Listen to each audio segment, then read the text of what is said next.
हम उसमें भी 2-3 साल पहले ही काम पूरा कर लिया। तो एडवांस में हम काम पूरा करने का इंप्लीमेंटेशन की ताकत हमारे से उससे भी ज्यादा है। आदरणीय सभापति जी,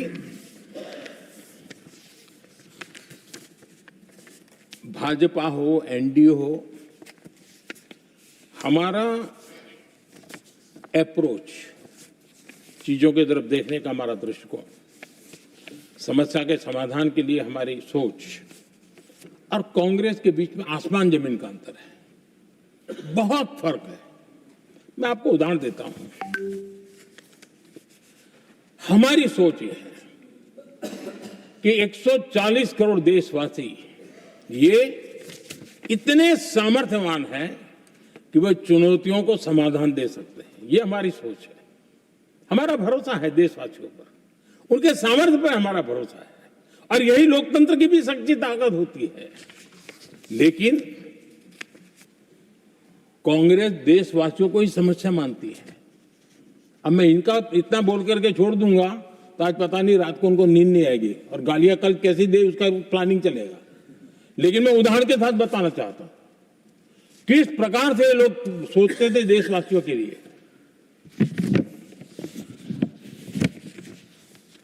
देश के लोगों के बारे में नेहरू जी और इंदिरा जी की सोच क्या थी, मैं उसके विषय में बताना चाहता हूं। इंदिरा जी एक बार ईरान गए थे और ईरान में वो भाषण दे रही थी, और उस भाषण में उन्होंने नेहरू जी के साथ जो बातचीत हुई थी उसका उल्लेख किया। खुद ने कहा है, उन्होंने कहा, और मैं जो इंदिरा जी ने कहा था उसको कोट कर रहा हूं, जब किसी ने मेरे पिताजी से पूछा, यानी नेहरू जी से पूछा कि उनके सामने कितनी समस्याएं हैं, तो उन्होंने उत्तर दिया था 35 करोड़। नेहरू जी ने जवाब दिया था कि उनके सामने कितनी समस्याएं हैं, बोले 35 करोड़। उस समय हमारे देश की जनसंख्या थी 35 करोड़। अब आगे देखिए,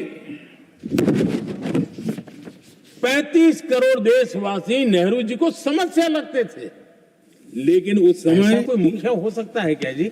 उसके जन्मदाता और उनके स्वयं के पिताजी थे।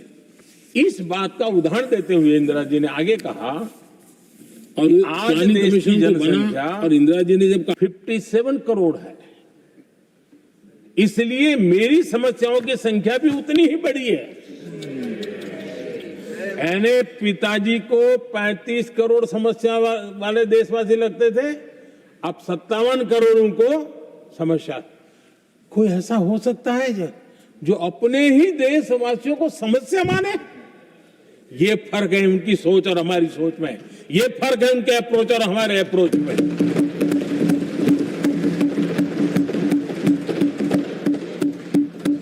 नेहरू जी हो या इंदिरा जी हो या पूरी कांग्रेसी बिरादरी हो, ये लोग भारत के लोगों को समस्या मानते हैं। आदरणीय सभापति जी, मेरे कई कोटेशन मिलेंगे। मैंने दुनिया के सामने कहा है, देश के सामने कहा है, और कहा है इसलिए नहीं, ये मेरा कन्विक्शन है। अरे चुनौतियां कितनी ही क्यों ना हो, 140 करोड़ समाधान हमारे पास है।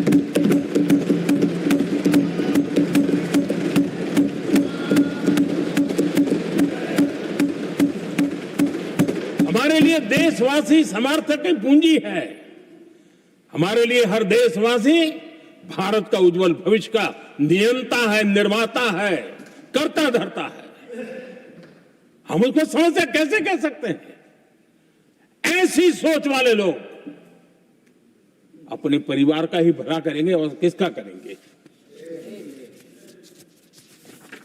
आदरणीय सभापति जी, देश के लोगों का अपमान करते रहना एक कांग्रेस के स्वभाव में पड़ा हुआ है, उनके संस्कारों में पड़ा हुआ है। कांग्रेस ने बीते दिनों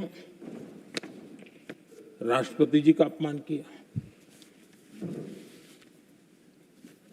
चुनाव के बाद जिस प्रकार से हमारे राष्ट्रपति जी के लिए शब्द कहे गए हैं,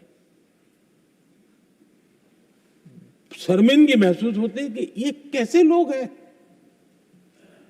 भारत के राष्ट्रपति के लिए क्या बोल रहे हैं लोग। आदरणीय सभापति जी,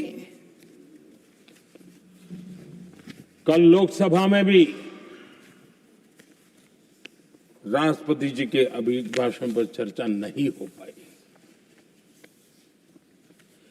ये राष्ट्रपति पद, उसका घोर अपमान किया है। उनको संविधान शब्द मुंह में बोलने की अधिकार नहीं रहता है। जो लोग गरीबी से निकली हुई एक महिला,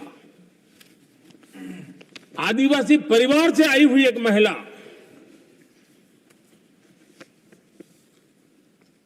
जब आपने लोकसभा में जो व्यवहार किया है, आपने आदिवासी समाज का अपमान किया है, आपने महिला का अपमान किया है। भारत के सर्वोच्च पद पर विराजमान, संविधान ने जिनको सर्वोच्च पद दिया है, आपने उनका अपमान किया है। आपने संविधान का अपमान किया है।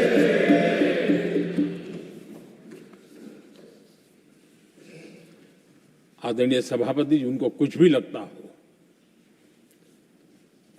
कांग्रेस को ये गुनाह Honorable members, it is now 6 p.m. If the House agrees, we may sit beyond 6 p.m. till disposal of the motion of thanks and the presidential address. Do I have the leave of the House to extend the sitting beyond 6 p.m.? Thank you. आदरणीय सभापति जी, समय बढ़ाने के लिए मैं आपका और सदन का बहुत आभार व्यक्त करता हूं।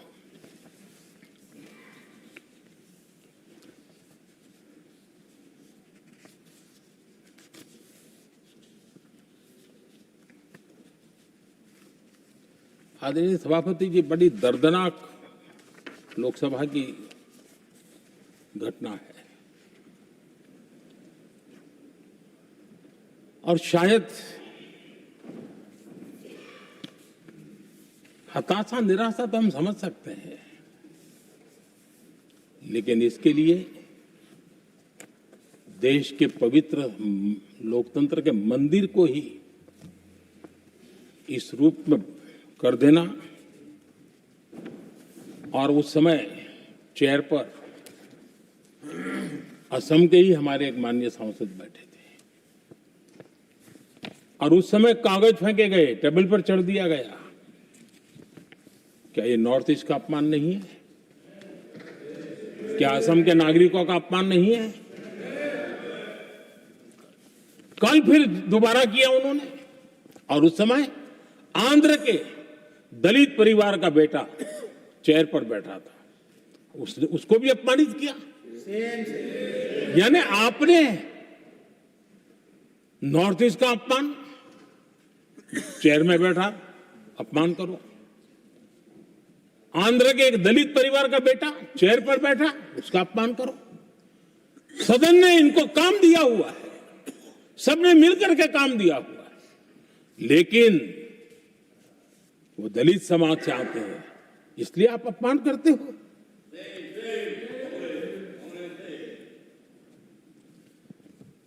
और ऐसा लगता है कांग्रेस के लोगों को असम की जनता के प्रति बड़ी नफरत है। उनको लगता है कि उसकी जनता ने उनका साथ छोड़ दिया, मतलब उनके दुश्मन हो गए। क्या कभी लोकतंत्र में ऐसे सोचते हैं क्या? मुझे तो तब बहुत पीड़ा हुई थी जब भारत रत्न भूपेन हजारिका जी, जो कि इस देश के बहुत ही सम्मानीय व्यक्तित्व है जी, आज भी घर घर में उनको स्मरण करते हैं लोग। उनके प्रति जो भक्ति का भाव है, आप कल्पना नहीं कर सकते, लेकिन उनको इसकी भी कोई परवाह नहीं है। और जिस प्रकार से, और हमारा सौभाग्य था कि हमने भूपेन हजारिका जी के देश के लिए जो उनका योगदान था, नॉर्थ ईस्ट जैसे इलाके से पूरे देश को अपने वाणी से, अपने विचारों से, अपनी अभिव्यक्ति से बांध के रखा था। हमने भारत रत्न देने का निर्णय किया। इस पर भी इनको ऐतराज। और मैं तो हैरान हूं, खड़गे जी अगर होते तो मैं उनकी हाजिरी में कहता ही है।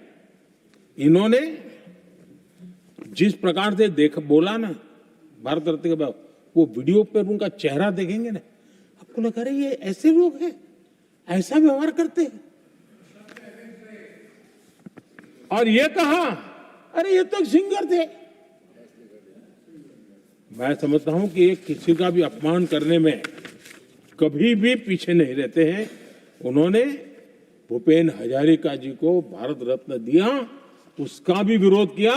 ये पूरे असम का विरोध है, पूरे देश के कला प्रेमियों का विरोध है। और मुझे पक्का विश्वास है असम कभी भी इस अपमान को भूलने वाला नहीं है।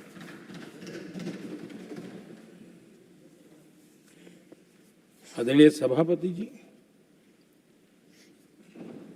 कल जो घटना घटी, इसी सदन के एक माननीय सांसद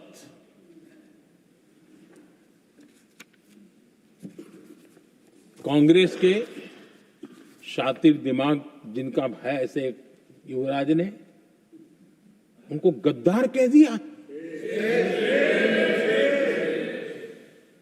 अहंकार कितनी सातवें आसमान पर पहुंच चुका है इनका।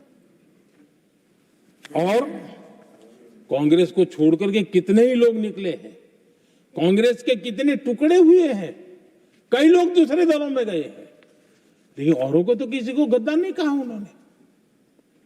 लेकिन कल सांसद को गद्दार इसलिए कहा क्योंकि वो सिख थे। ये सिखों का अपमान था, एक गुरुओं का अपमान था। और कांग्रेस के अंदर जो कूट कूट करके सिखों के प्रति नफरत भरी पड़ी है ना, उसका वो अभिव्यक्ति थी।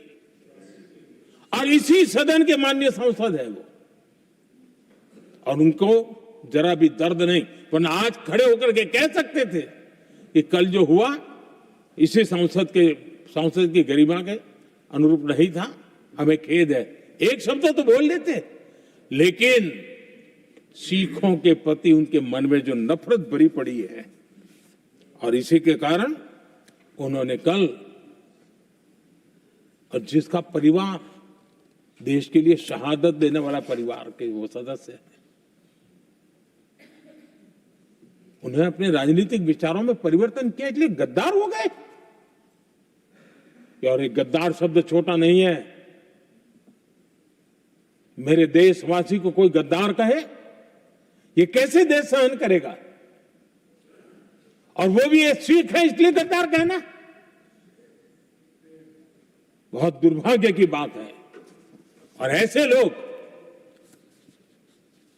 कांग्रेस को नहीं डुबाएंगे तो क्या करेंगे?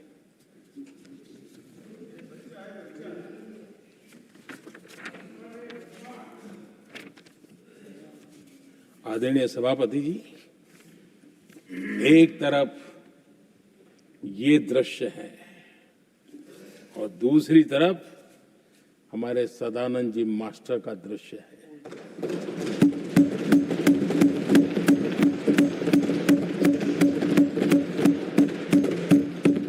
राजनीतिक विद्वेष के कारण उनके दोनों पैर काट दिए गए। भरी जवानी में दोनों पैर काट दिए। कटे हुए पैर से जिंदगी गुजार रहे हैं, लेकिन संस्कार इतने ऊंचे हैं कि वाणी में भी अपशब्द नहीं निकलता है, बर्तन में भी कटुता नजर